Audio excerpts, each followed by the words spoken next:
Okay. Um. So being burnt out with comics and fandom. It used to be that whenever I'd go on the I think comic store news live journal, they'd have in the section for DC under fiction, they'd be like 10 things, which is pretty good, 10 stories a day, you know. And I know people are writing fan fiction, you know, but sometimes because the only tags I track are pairing tags now because the character tags are usually full of things I actually don't want to see. Eh.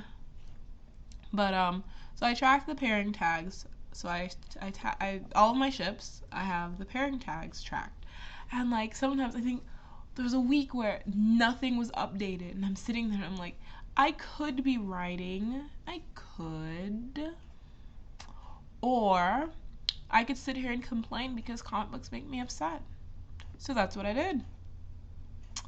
That's exactly what I did. And a lot of people, dropped out of the fandom or started edging towards an exit when the reboot started. And here we are, a year later, you know, and people are, well, still leaving. I think there are more people who are there more people are leaving the fandom than there are people getting into it. And I don't mean the reading and meta parts of fandom because there will always be people willing to talk on for hours on end about comic books and comic book culture. Hello, one of them.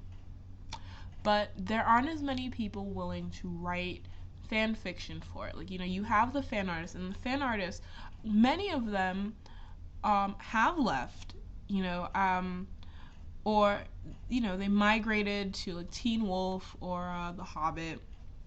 A lot of the writers went, a lot of the fan fiction writers are moving to Marvel. I think I've seen some people talking about different comics by IDW and Image. And, when you ask, hey, well, why are you doing this? Why are you not staying with DC? You love them. Your OTP is here. All of the white dude ships you love happen here. And they're just like, well, I don't feel like, DC has things that I want anymore, And it's too dark, it's too gritty. And it's really sad.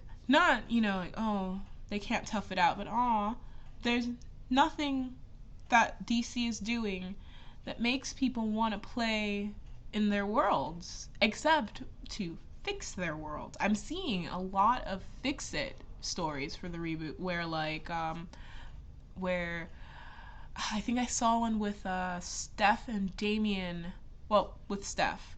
Who wrote that? Where gosh, it feels like it was silencing, but I'm not sure. I'm probably wrong. But where it was a dream. Damien died.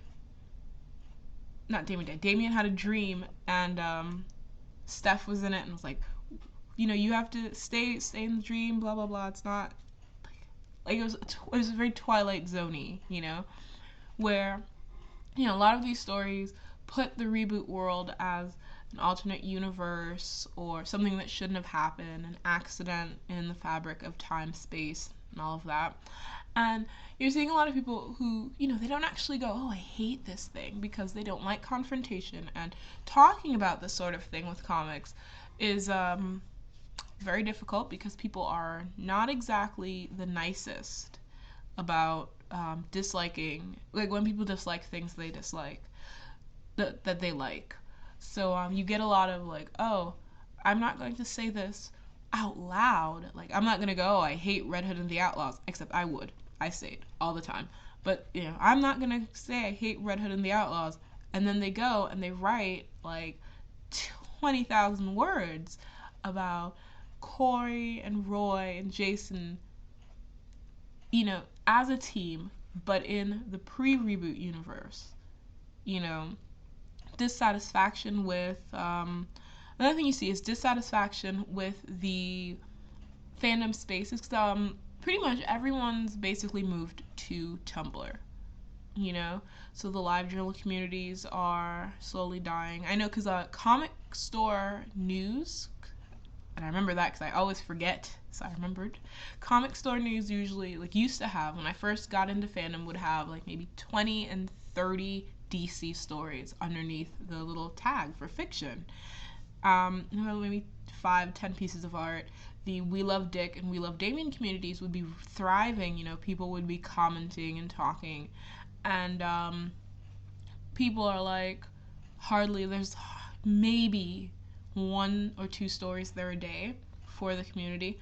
Some of it is because of the culture that would talk about comic books and do fandom in a very specific way. Most of that's moved to Tumblr. Most of that is made up of people who see LiveJournal as yet another club where they can't go into. I mean, I know that I am always terrified to post things on LiveJournal, like not on my own, but on, I think it took me like an hour to post something to the We Love Dick community at the beginning of the year, because I was like, oh gosh, what if they judge me, And what happened was I borked the coding, and someone was actually kind of a jerk to me.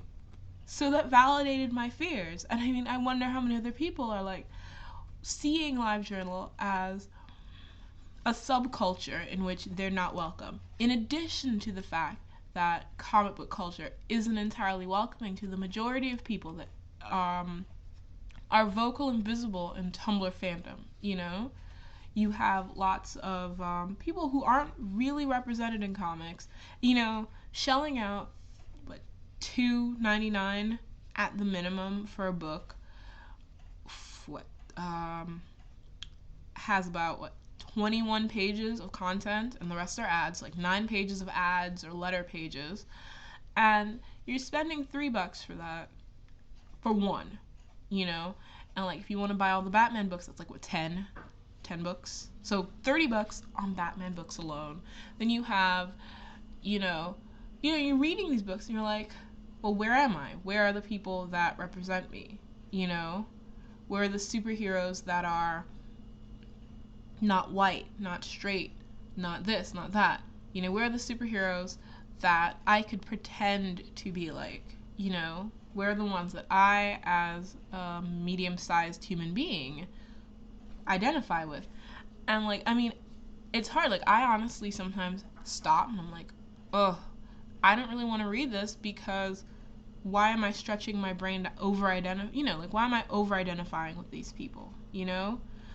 I don't have anything in common with them, but I want to keep reading. So it's like, I'm going to make myself find a quality that I share with this character who has way too many books for his own good. And then you have Batman.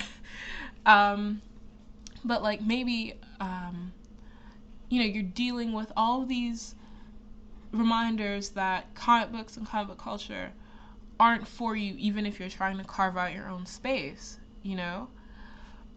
Next, I guess, shipping culture, and then the nature of leaving comments and talking. So, like, shipping culture can be dangerous. Let's get that out of the way. Shipping culture can be very dangerous because you can basically put an okay stamp next to really problematic things. You see it often in the Teen Wolf fandom, where, things such as Derek slamming Styles against things is like really attractive to people, and they think that marks a relationship, and maybe it does, but it's not a positive relationship. Shipping culture has turned what is assault into, oh, that's so cute, those babies, but it's not. And you see that, I guess, maybe in the comic fandom there are tons of highly problematic pairings and problematic ways to ship pairings, and to interact with these things. And I mean, that would burn you out pretty quickly too if you're trying to figure out what's good, what's not good. Like, I don't think I've seen anyone go, oh, I'm leaving fandom because people ship things I don't like, except for this one person, but they're a jerk, so whatever. And I don't like them, and I don't like a lot of people anyway, so not a lot of people are essentially shipping the same things, And shipping culture, important in some ways because it keeps people from feeling alone about certain things. And so if you're using shipping culture as a way to remind yourself that you're not alone, that it's okay, queer characters happen, except not usually in the canon in comics, but if you're using it, you're writing your ships, you're fulfilling your fantasies or your identities that you can't fulfill in your offline life, and then you notice that the flow of trickle back, like people writing what you're writing, like you don't want to be the only person on that ice flow, churning out, 2,000 words per drabble because you don't actually understand the definition of what a drabble is. You don't want to be that only person. So with all of the predefined factors that I've mentioned, the grimdark pushing everyone away, lack of representation, everybody's leaving, including people that would normally ship things with you and write things with you, your response is then to leave. And I'm just saying, like, this is, honestly, this whole post is speculation. Lots of speculation, why everyone's leaving. And, not everyone, because they're new people coming in. And they're lovely people, most of them, from what I've seen on my dashboard and the tags, But it's kind of like, and the new people, the influx of newness, people don't like change.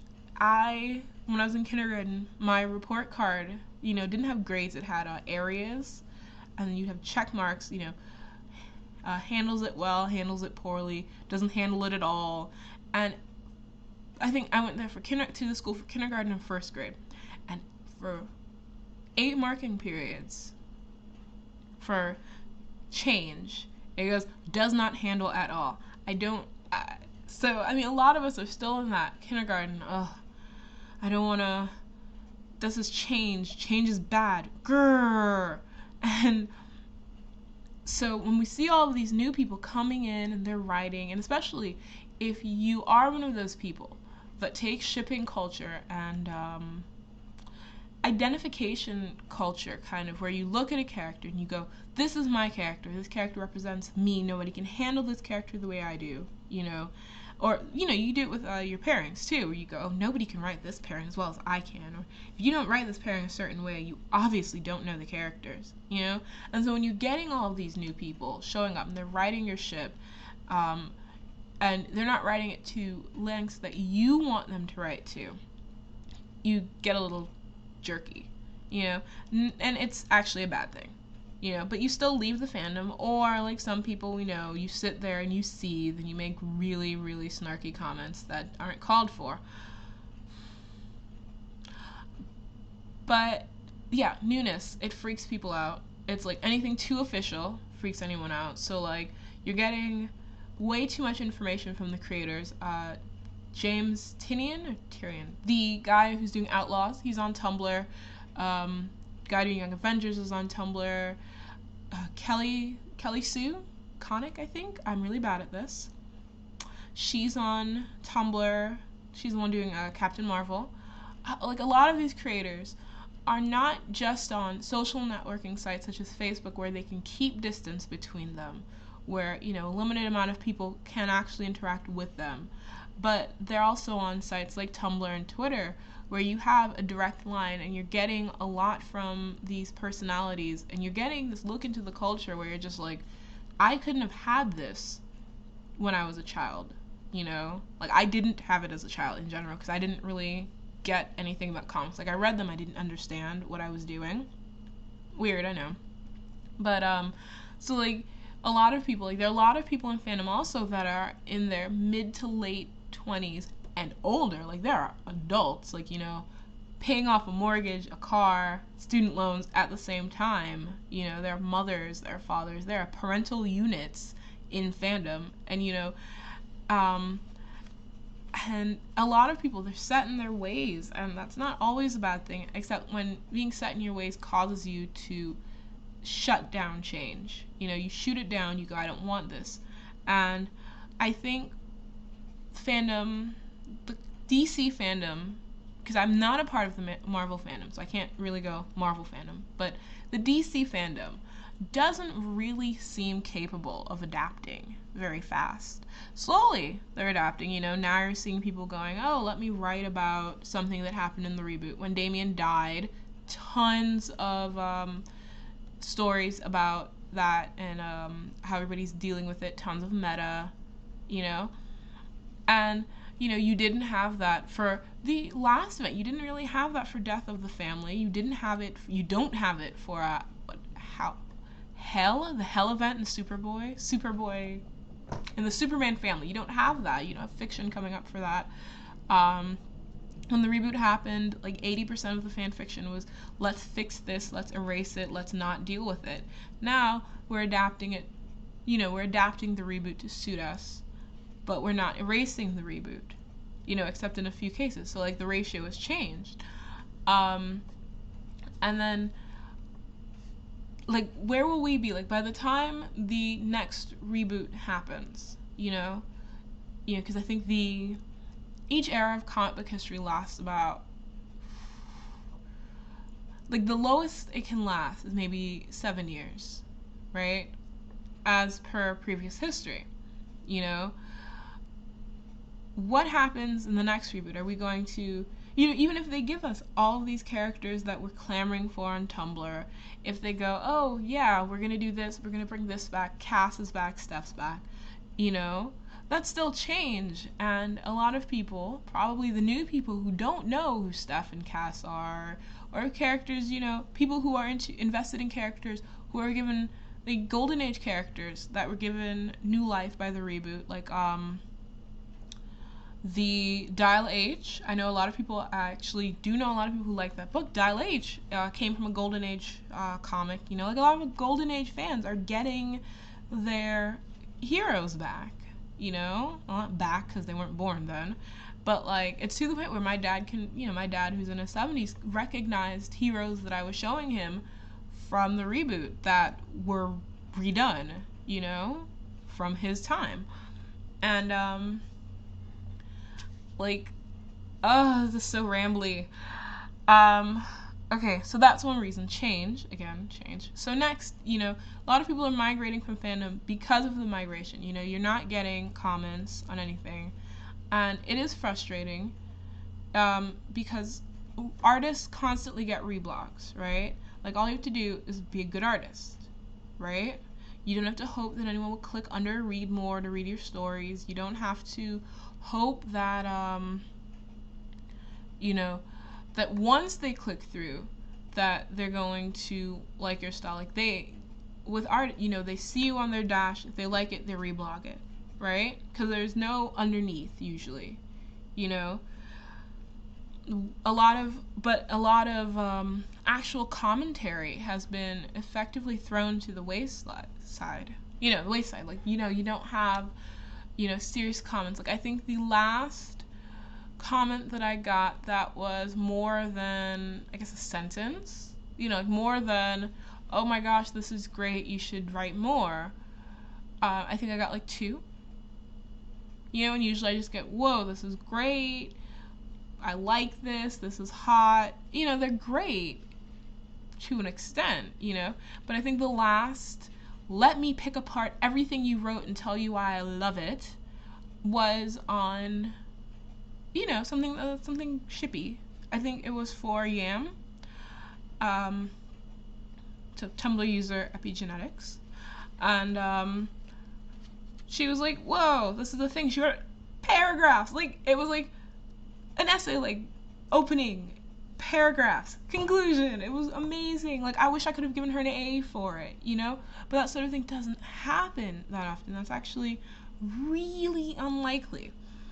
And, especially if you were used to getting comments, it's hard to go, oh, and, be okay with that. Again, with the change, or if you came from a fandom where you get a lot of comments, even if they're just oh, that's really cool, and you come to the comics fandom where even in our, I guess, dying breath, we're still putting out a lot of stuff on Tumblr, like, in terms of writing, and we're still talking about comics, we're still dealing with comics, but we're not talking to the people writing the things we're reading in terms of fan fiction.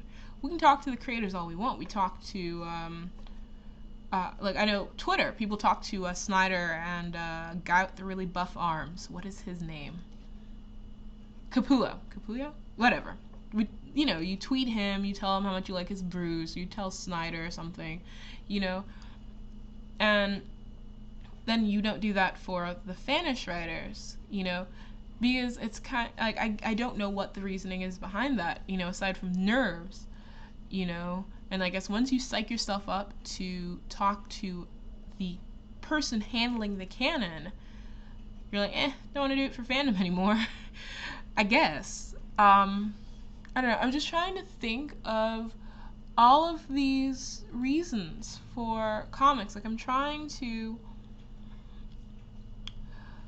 maybe understand why so many people are no longer in fandom. A lot of the people that I used to deal with, while I don't like them, are also no longer in fandom. They were like, oh, I can't take it anymore.